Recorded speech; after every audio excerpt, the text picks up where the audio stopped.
você recebeu o diagnóstico de uma doença que realmente ameace sua vida, você tem direito a cuidados paliativos.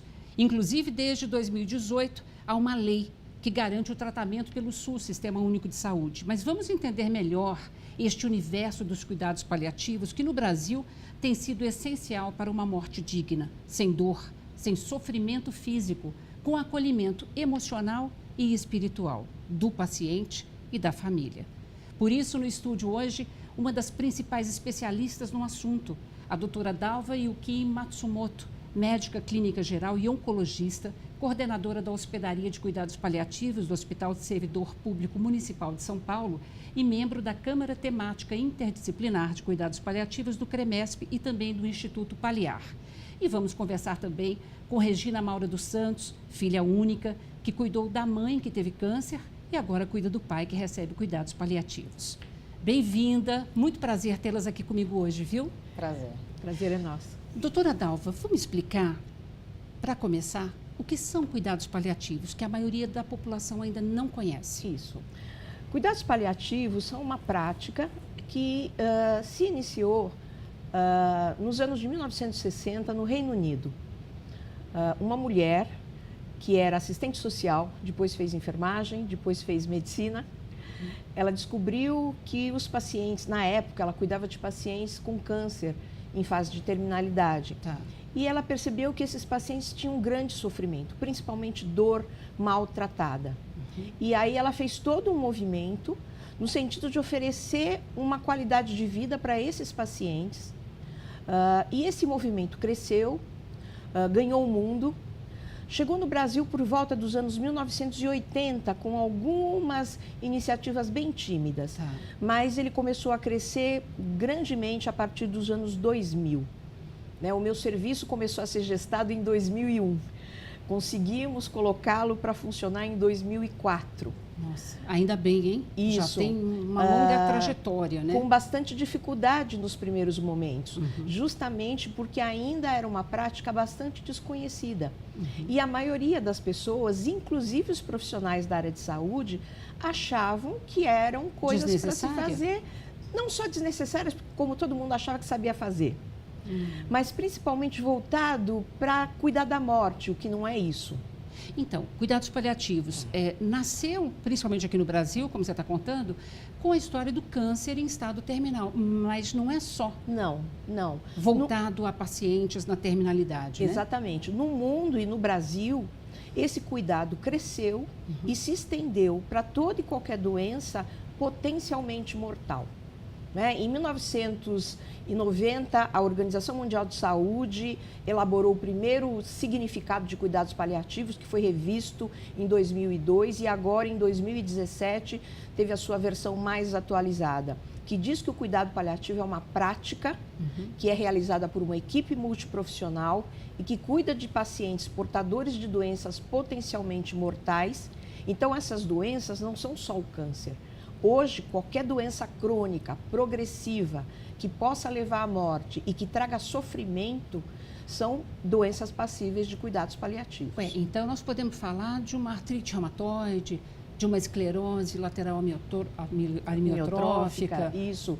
Mesmo diabetes com complicações? Diabetes, todas as insuficiências de órgãos, problemas respiratórios crônicos, cardíacos crônicos, renais crônicos, várias doenças neurodegenerativas, doenças, inclusive doenças genéticas, crianças que nascem com doenças limitadoras. Aquelas doenças raras, né? Exatamente. Todos esses pacientes podem e devem receber cuidados paliativos. Ou seja, isso porque os cuidados paliativos, que são procedimentos de uma equipe multidisciplinar, são para ver o paciente como um todo, é isso? Exatamente. E não apenas aquela doença de base que ele tem. Exatamente. Tanto que a própria definição da OMS diz que a gente tem que ver esse paciente do ponto de vista físico, psicossocial, espiritual, incluindo a família neste cuidado.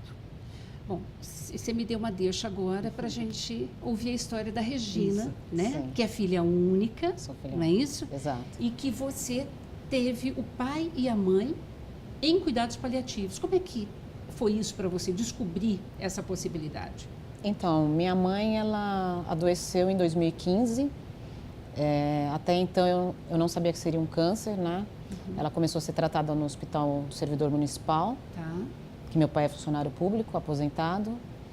E lá no hospital nós fomos tendo vários trâmites, né?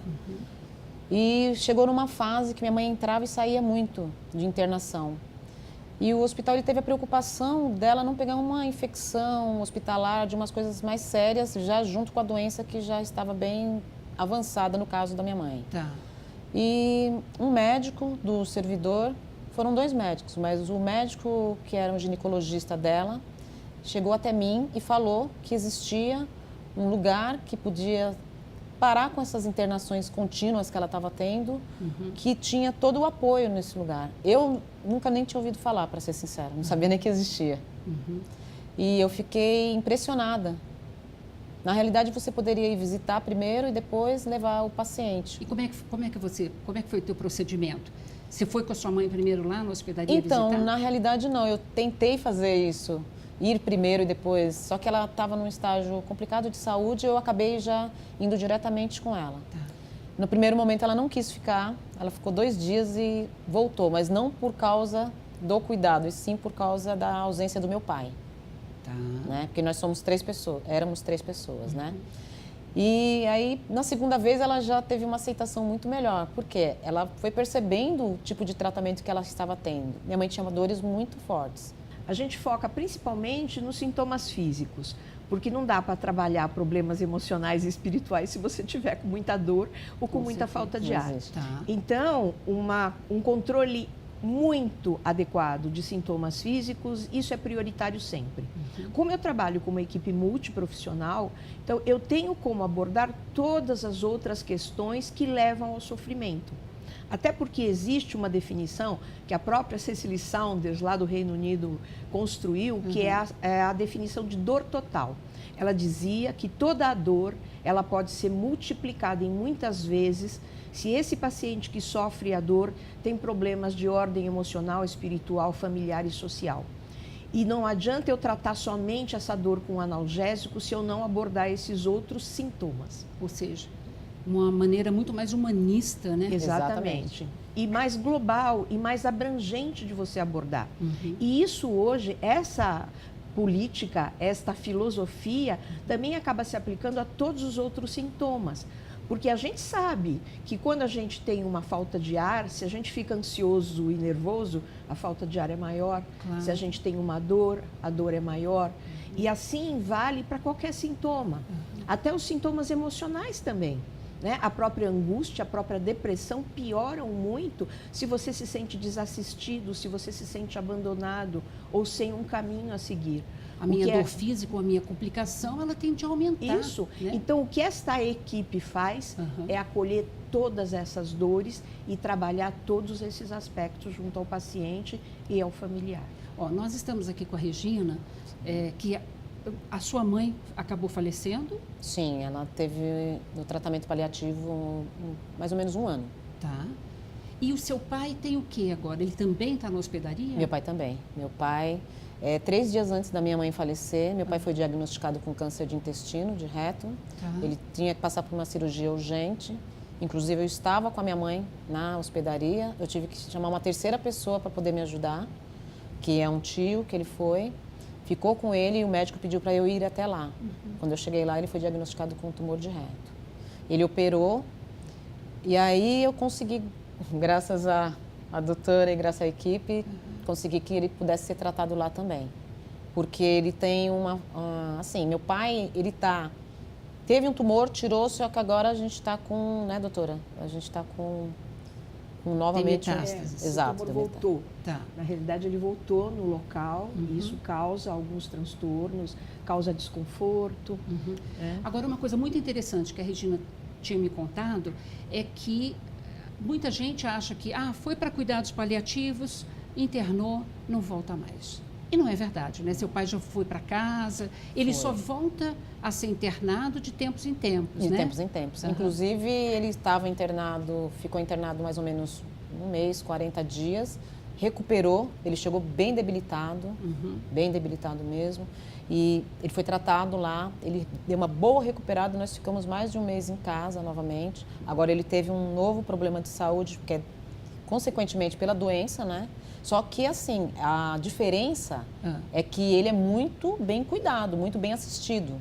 Ele e eu, porque tem psicólogo, tem as pessoas que a gente tem amparo. É muito diferente você cuidar de um paciente, né? A gente que é a família, que nem sabe que existe, que tem profissionais que vai estar totalmente te amparando, voltado, assim, a ouvir você. É porque o familiar, ele acaba também adoecendo, sim, né? Entre aspas. Junto com o ente querido, não é isso? E a gente costuma dizer que não é só o familiar consanguíneo. Né? Hoje existem vários tipos de família. Toda família afetiva é cuidada na hospedaria. Porque a gente entende que todas as pessoas que têm um envolvimento muito próximo desse paciente também sofrem e acaba adoecendo, às vezes até fisicamente, por conta desse sofrimento, por conta dessas angústias. Agora, e a comunicação, né?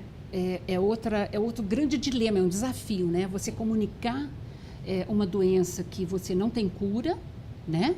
Que necessita de cuidados paliativos, e quando ainda se fala em cuidados paliativos, o impacto em geral é muito negativo. Isso. Como é que se faz isso? Então, ainda as pessoas enxergam muito, eu ouço muito, né? Não está na hora dos cuidados paliativos.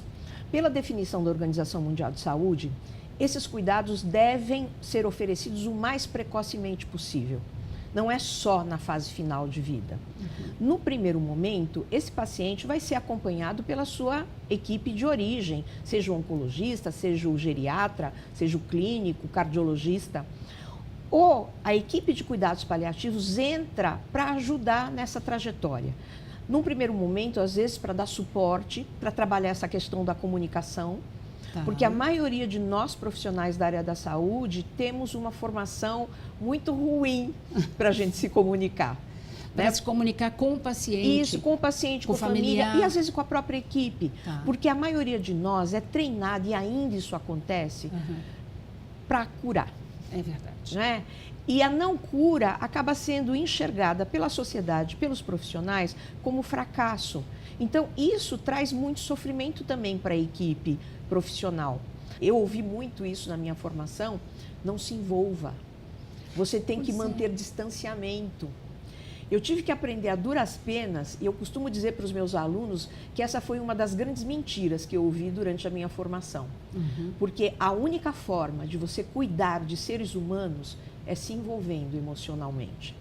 O que você não pode é permitir que a emoção te impeça de tomar boas decisões. Para isso, você tem que ter uma capacidade de se autoanalisar, de se auto-observar. E de buscar ajuda, inclusive, né? Profissional, de apoio emocional, psicológico, quando necessário. Né? Para evitar o excesso de confiança, que é muito ruim, para evitar o autoritarismo, que a gente às vezes acaba pecando justamente por excesso de arrogância, porque a gente fica muito numa situação de querer dar conta de tudo, não é? E é importante a gente pedir ajuda. Trabalhar em equipe multiprofissional é maravilhoso por causa disso, porque a gente tem muitas pessoas para a gente pedir ajuda e para compartilhar todos esses sofrimentos, porque a equipe, da mesma forma que o familiar e os pacientes, a equipe também sofre, porque a equipe se identifica, né? Porque a equipe também é humana e tem histórias semelhantes no seu cotidiano, nas suas relações pessoais. Né? Então, é muito importante que essa equipe também seja cuidada, também seja amparada para oferecer um bom atendimento. E eu acredito que o sucesso, né, entre aspas, ou os bons resultados que a gente consegue oferecer para os nossos pacientes é justamente por causa deste olhar para essa equipe também. Do quanto que é importante a gente enxergar essa equipe como pessoas que muitas vezes precisam do nosso suporte, precisam do nosso apoio. Ou seja, cuidados paliativos tem um olhar aí muito mais global mesmo, né? Humano, né? Nós vamos continuar conversando já, tá bom? Logo depois do intervalo. Não saia daí, a gente já volta.